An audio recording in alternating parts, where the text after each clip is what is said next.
When you look at a rock, what do you really see? Just a rock?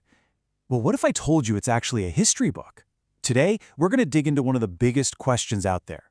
How do we know how old things really are? The answer is an amazing process called isotope dating, and it's all about how rocks can literally tell time. Okay, so let's just jump right in with the big one. You've probably heard this a million times, that the Earth is about 4.5 billion years old. But have you ever actually stopped to think, how do we know that? I mean, that number is so huge, it's hard to even wrap your head around. Where does it even come from? And it gets even more precise than that. How can a geologist pick up two rocks that look almost identical and tell you, with total confidence, that one is millions of years older than the other? It sounds like some kind of magic trick, doesn't it? Or are they just making a really, really good guess? Well, here's the incredible part. It's not a guess, not even close. The secret, the real answer, is all about measuring time that has been physically locked away inside the tiniest parts of that rock, its very atoms. All right, so to really get this, we've got to zoom way, way in, down to the atomic level. Think of it like we're on a hunt for nature's hidden clocks. This is the key principle behind isotope dating. So, you remember from science class, right? Everything's made of atoms. But here's the thing, not all atoms are created equal. Most of them are completely stable. They just hang out, doing their thing forever. But some atoms are a little different. They're what we call radioactive, which just means they're unstable. And over a really, really long time, they naturally change into something else, something more stable. And that process of changing, well, that's our key. And this right here is the absolute most important part of the whole thing.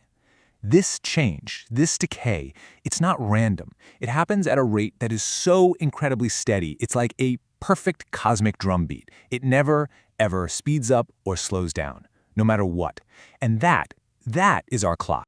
Okay, so we've got a clock. But how do we actually read it? Well, we got to learn its language. And that language is all about parents, daughters, and half-lives. This is how the clock actually ticks. The terms might sound a little weird, but they're actually super simple. The parent atom, that's just the original radioactive one we start with. And when it decays, it turns into a new, stable atom. And we call that the daughter atom. So parent becomes daughter. Easy enough, right? So I want you to picture this. A volcano erupts, right? As that molten rock cools and hardens into a crystal, it's like a tiny time capsule being sealed shut. And inside, it traps a bunch of those parent atoms. The instant that crystal forms, bam, the clock starts ticking. The parents begin that long, steady journey of changing into daughters. So how do we measure the steady ticking?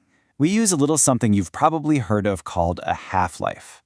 It might sound technical, but the idea is actually beautiful in its simplicity. A half-life is just the amount of time it takes for exactly half of the parent atoms in your sample to turn into daughter atoms. That's it. So let's go back to our rock. If we could crack it open after exactly one half-life has gone by, what would we find inside? A perfect 50-50 split. Half of the originals are still parents, and the other half have now become daughters. Okay, so what happens after a second half-life? Well, the process just repeats itself on whatever is left. Half of the remaining parents decay. So now the ratio is totally different. We're down to just a quarter, 25% of the original parents, while a whopping 75% are now daughters. You see how this works? It's this perfect, unstoppable countdown. So, this atomic clock is awesome, but how do we actually read the time on it? Let's get into the nitty-gritty of reading a rock's age. It's all about how scientists measure that crucial parent-to-daughter ratio. And this is where the really cool tech comes in. Scientists use these amazing machines called mass spectrometers that can literally count the individual parent and daughter atoms in a tiny rock sample. And once they have that count, the logic is so simple. The more daughter atoms they find, the older the rock is. It's a direct measurement of age. Now here's the really cool part. Nature didn't just give us one clock, it gave us a whole toolkit. It's kind of like having a stopwatch and a calendar. You use the right tool for the job. You've got carbon-14, which ticks really fast, making it perfect for dating things that were alive recently, maybe up to 50,000 years ago. But for volcanic rocks that are millions of years old, you'll need the potassium-argon clock. And for the really, really ancient stuff, we're talking the birth of the Earth, you need the granddaddy of them all, the uranium-lead clock. Its half-life is measured in billions of years. All right, let's pull all this together with an image that I think makes everything just click. Let's talk about the hourglass in stone, and you'll see why this whole method is so elegantly simple, reliable, and powerful. So what makes these atomic clocks so rock solid? Why are they so reliable? It's because that ticking, that decay, is controlled by the fundamental laws of physics deep inside an atom's core.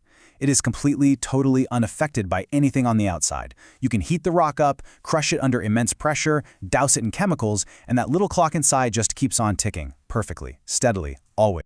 The absolute best way to picture all this is to imagine an hourglass, right?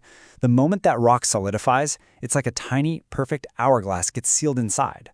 All the sand starts in the top chamber. Those are your parent atoms. And then grain by grain, at a perfectly constant rate, the sand falls to the bottom. And that sand in the bottom? Yep, those are your daughter atoms. So fast forward a few million or a billion years. A geologist picks up that rock. All they have to do is measure the ratio of sand in the top to sand in the bottom, and they know exactly how long that hourglass has been running. This is the main takeaway. We don't date rocks by guessing. We read the time that has been written directly into their atoms.